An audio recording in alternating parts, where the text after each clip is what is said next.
The doom took Valyria in minutes, but the rest of Essos wasn't so lucky. Out of the east swarmed the Dothraki, and there were no dragons to push them back.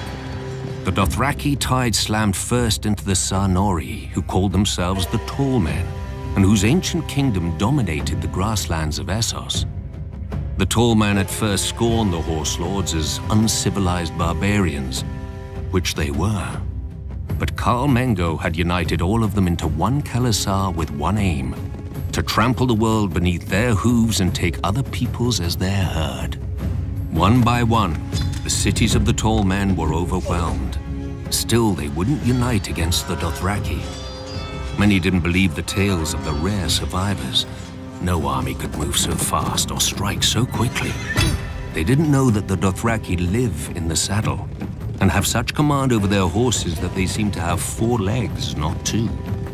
Where most archers fire from foot, the Dothraki fire from horseback. Charging or retreating, it makes no matter, they are just as deadly. But the Dothraki prefer close combat, howling for blood as they ride down their enemies with their araks, and there were so many of them. When Khal Mengo's son, Khal Moro, laid waste to the waterfall city of Sathar, renaming it the Place of Wailing Children, the Tall Men finally realized their peril. Led by a High King, they assembled a great army to break the Khals once and for all, and met the Dothraki on what would ever after be known as the Field of Crows. The 4 Khals commanded almost 80,000 horsemen between them.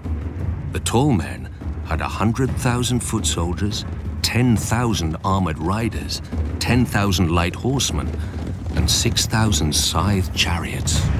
As battle was joined, the earth-shattering advance of the Tall Men's chariots smashed through the center of the Dothraki horde, the spinning blades on their wheels slicing through the legs of the Dothraki horses.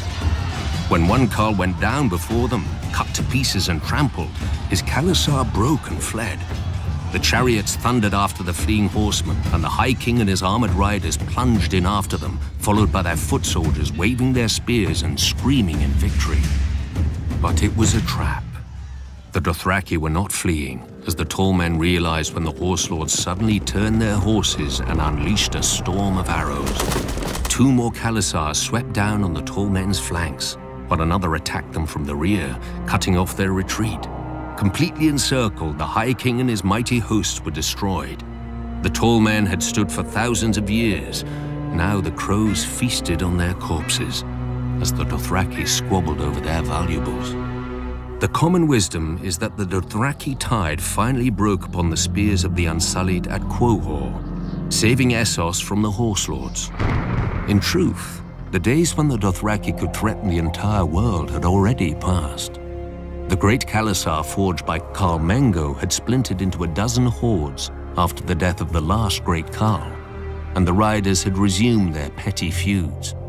The grasslands of Essos are now called the Dothraki Sea, but no more nations drown in it.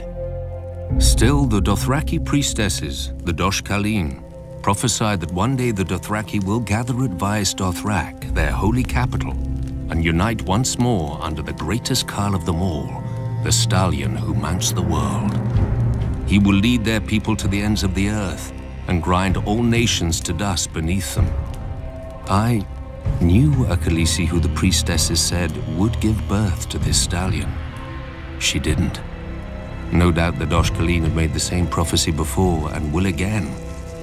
World conquest is an alluring dream, but few who dream it ever wake to its reality. Yet could the Dothraki, united behind one great leader, conquer the world?